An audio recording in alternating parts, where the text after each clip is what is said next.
Hi, this is Joe Sack, and I'm a program manager at Microsoft for the query processing team for Azure SQL Database and SQL Server.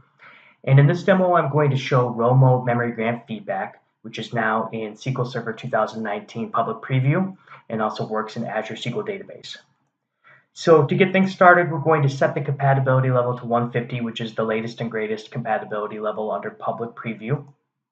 So we'll go ahead and execute that. And we're going to use wide world importers DW, and it's an enlarged version of the database. And I'm going to do something that you would never want to do in production, which is I'm going to fool stats to thinking that there's just one row in the fact order history table.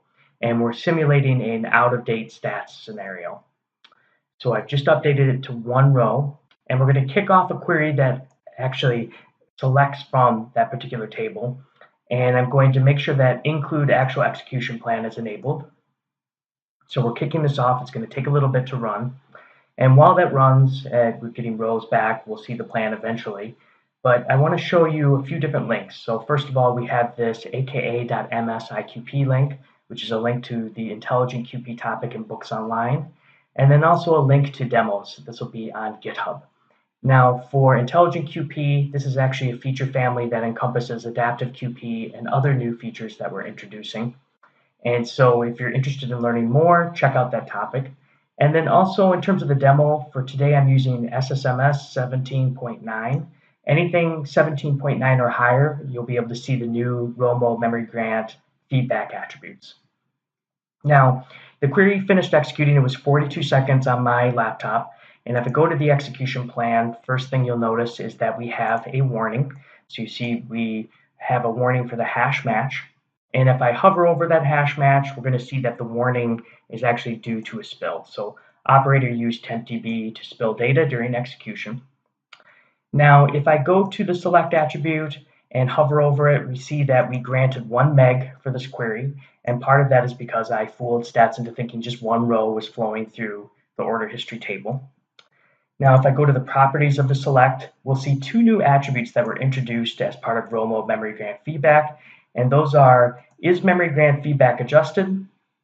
And then last, requested memory. So for this first attribute, we see that no memory grant feedback was kicked off because it was the first execution. And that's partially true. So we did actually kick it off because of the spill, but there was no prior execution. And so we were not adjusted from a prior execution.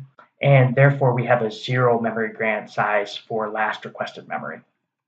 Now, what happens if I execute this again? And last time we saw it ran in 42 seconds. Let's go ahead and execute it one more time. And this time we're going to see that it'll probably run in about 2-3 seconds. All right, so 3 seconds altogether. And if we look at the execution plan, no more warning symbol. And if we hover over the select, you're going to see that the memory grant size is much bigger, so 625 meg. Now, this is because memory grant feedback kicked off when we spilled on the last execution. And then consecutive executions are now going to use a higher memory grant size. So if I select, click on the actual select, expand memory grant info, we're going to see, okay, is memory grant feedback adjusted? Yes, it is adjusting. And our last requested memory was 1 meg, but our actual used memory was, or actual granted memory was much higher, so 625 meg. Now, what if I execute it one more time? Well, we're not spilling and we're not wasting memory. So if neither of those conditions are true, then we will not have another piece of feedback sent. And you can see that in our select, where if we expand memory grant info, you'll see that, you know what, we're stable. So is memory grant feedback adjusted? No, we're stable. The memory we asked for last time is equal to the memory that was actually granted this time. Now, one other big thing is in 2017, we introduced batch mode memory grant feedback, and that was just for batch mode operators.